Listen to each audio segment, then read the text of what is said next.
I will begin this third session, our last session on seeing.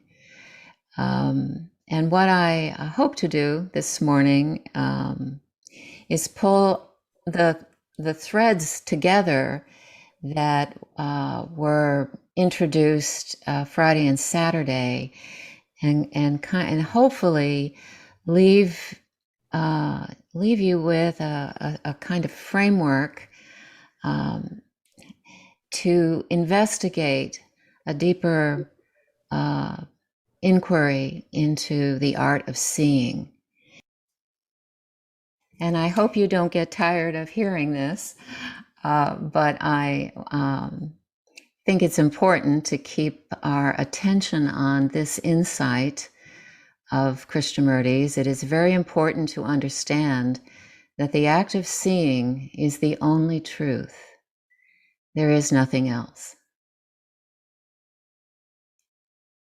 This is something that may sink in deeper and deeper as you investigate and explore and experiment with seeing. So today, seeing, transformation, inner revolution, how that is all interrelated.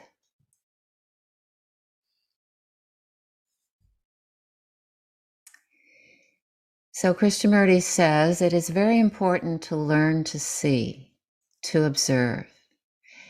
And what is it we are observing? Not the outer phenomenon only, but the inward state. That very perception will bring about radical change.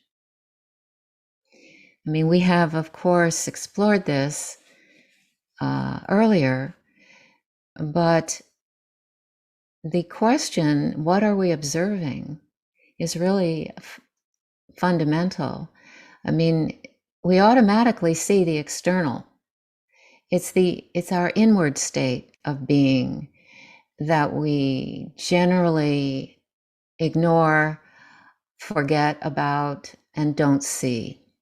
But when we do, that perception changes the moment completely.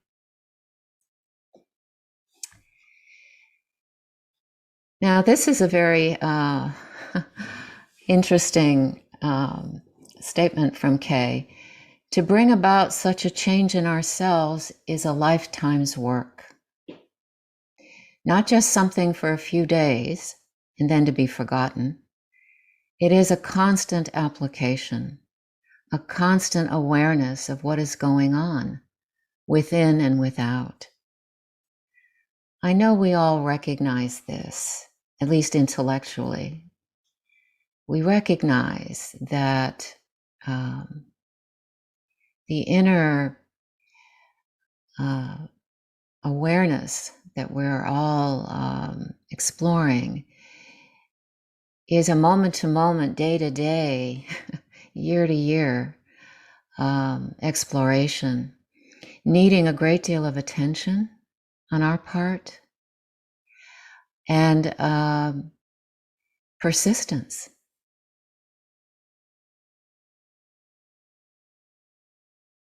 In the act of seeing lies the miracle of transformation. And since we experience the world through the body,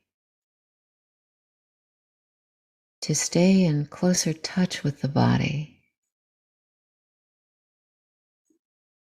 enhances our awareness, not only of the body, but of everything we see through the body, or hear through the body, or touch through the body, or smell through the body, or feel.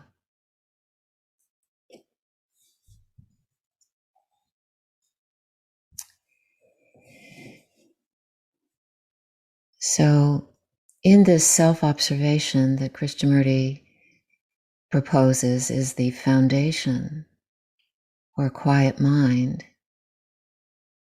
which leads us into a deeper sense of awareness and ultimately into the awareness that is completely silent, where there is no me, he asks, have you looked at anything without reaction? Have you looked at a tree, at the face of a woman, and I have added any person's face, at the mountain, or the cloud, or the light on the water, just to observe it, without translating it into like or dislike, pleasure or pain, just to observe it. In such an observation, when you are completely attentive, is there an observer?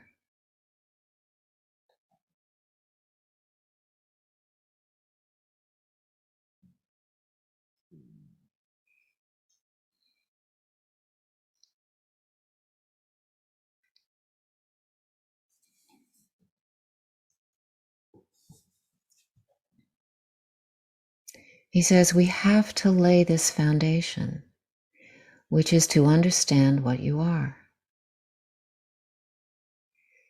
And why? This is me speaking, laying the foundation for the seeing that changes us. This is the whole endeavor of self-observation. So, as a way of approaching this, I've kind of put out three ways of approaching the seeing that changes us. Of course, Murty lays this out. Number one, the awareness of self-observation in the mirror of relationship.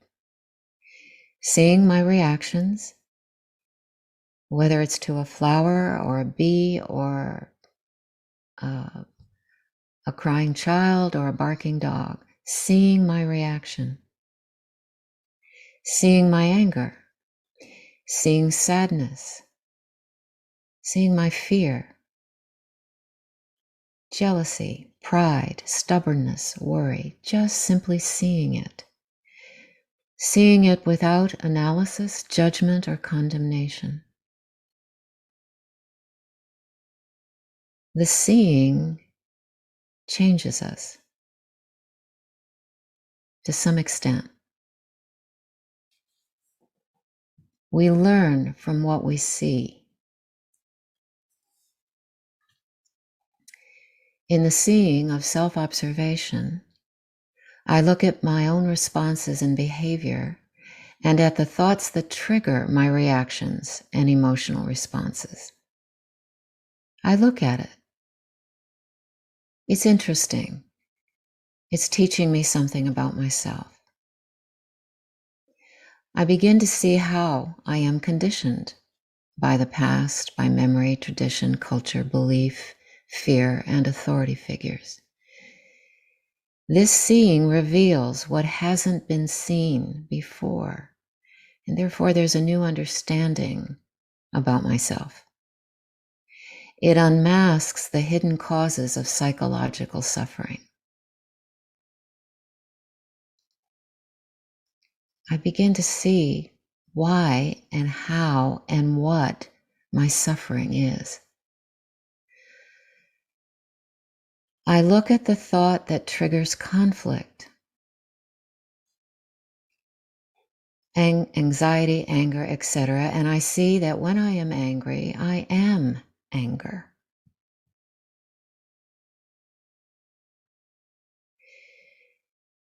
Now, I may not see this precisely in the moment that I'm angry or anxious, but I may see it quite soon afterward. And still, I've learned something. I'm aware of something I wasn't aware of prior to that. This unmasking of the structure of me leads to more equilibrium and understanding of myself and others, and hence a quiet mind, a much quieter mind. Because thoughts are seen in a completely different way. Actually, normally they're not seen. They run our show. They run us. We're not even aware most of the time that we're thinking, but we're acting out of that thinking nonetheless. So this foundation helps us see that we're puppets on a string, and that breaks the string, creating more equilibrium, more quietude.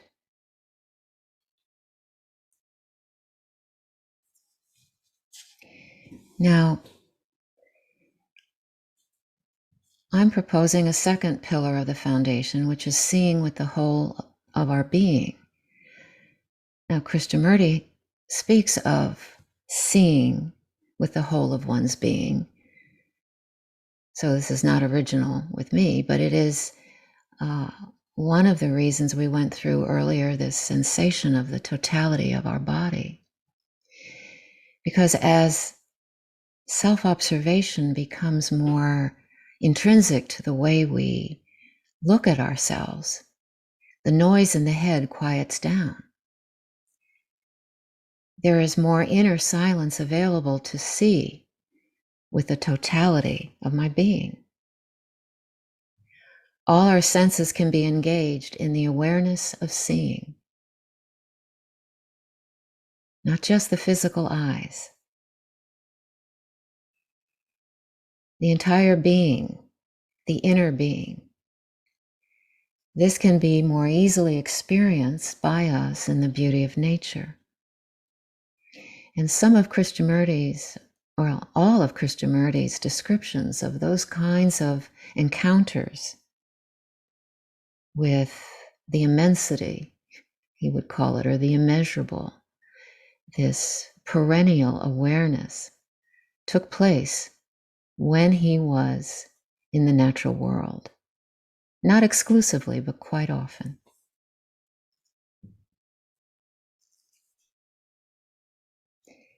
This seeing with all the senses usually begins with the eyes. We see something. And then, if we are paying attention, if we have the awareness in us that gives attention to what we see, that seeing can move through the whole body, involving our breath. Because quite often when we see something incredibly beautiful, what happens to the breath? We momentarily lose it. And then it comes back. And that can be a moment to further deepen the awareness in the body and in the organism that is seeing. The awareness that is seeing through the organism, all of our senses. Seeing, listening, touch, smell, taste, feeling. A sensation of love may stir in the heart, prompted by wonder and awe.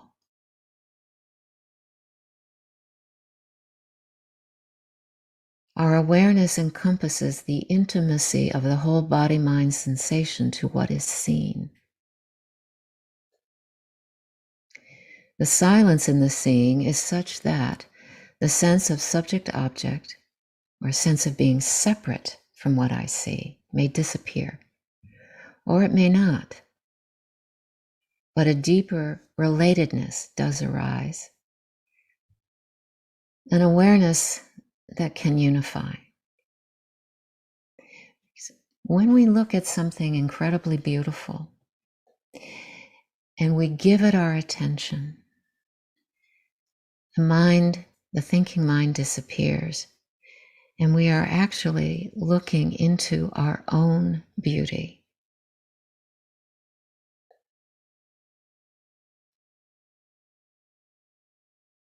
The awareness of what we see is our own awareness in this unitary state of being.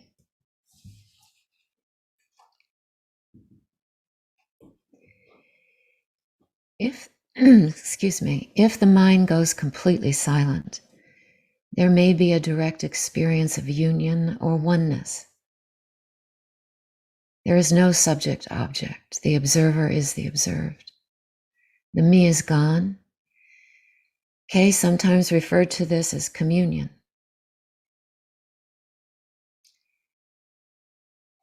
You notice the word union is in communion.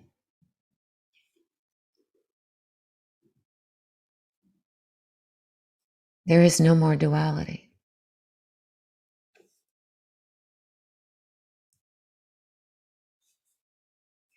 It is a direct experience of the awareness that you are, but have forgotten in the play and activity of life. Ramana Maharshi used the metaphor of a movie projected onto a screen upon which the movie plays. The movie is temporary, but the screen remains when the movie ends. Awareness is the screen and also the source of the screen. This awareness is primordial, singular, undivided, though it takes a multiplicity of forms and permeates the universe. And it is also the ground out of which all manifestation appears and disappears. It is the immeasurable, Krishnamurti's word. It actually has no name. In total silence, the mind comes upon the eternal, as he put it.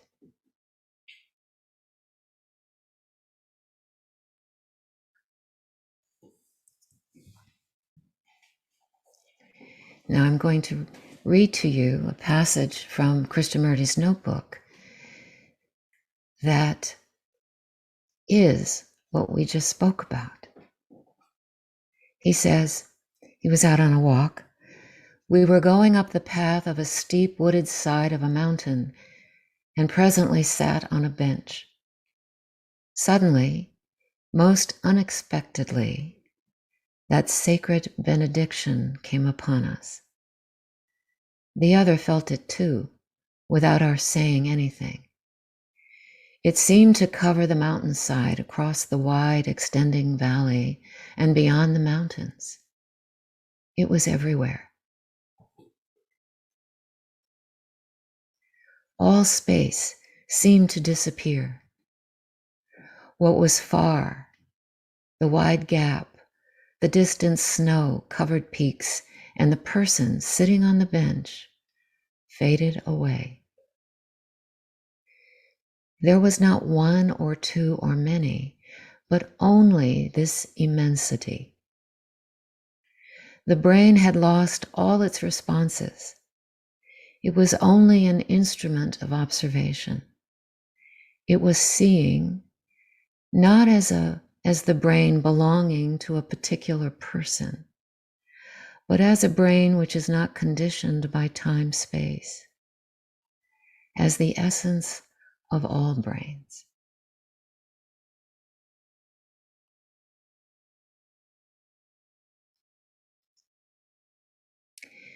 Now, this can happen spontaneously to any one of us. When our attention is there and something so beautiful arises, there is no space between us and what is seen.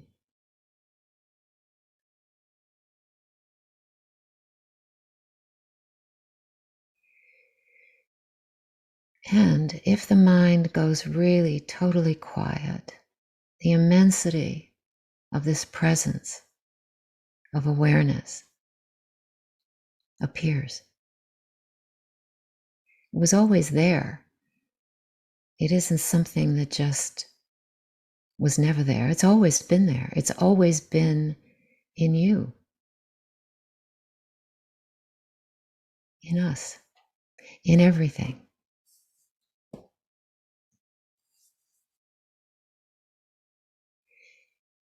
And so this ancient text, from the Vedas conveys this with this statement. Who is that invisible one who sees through my eyes and hears through my ears?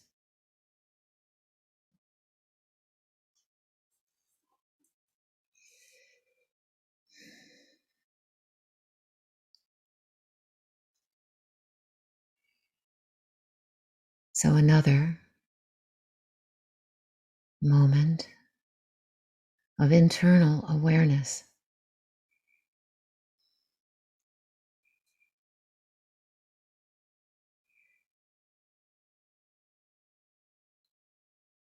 Breathing, watching, letting go, relaxing. Know where you have to be, so just be here now. Breathe.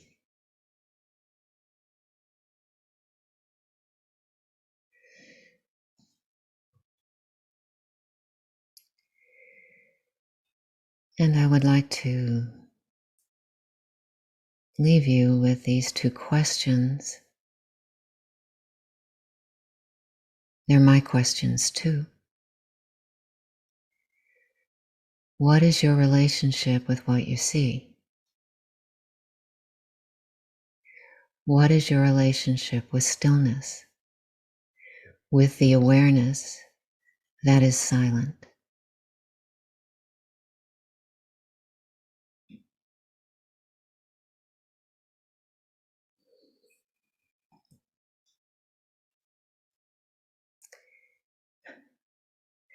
And of course, this has to be said one last time. It is very important to understand that the act of seeing is the only truth. There is nothing else.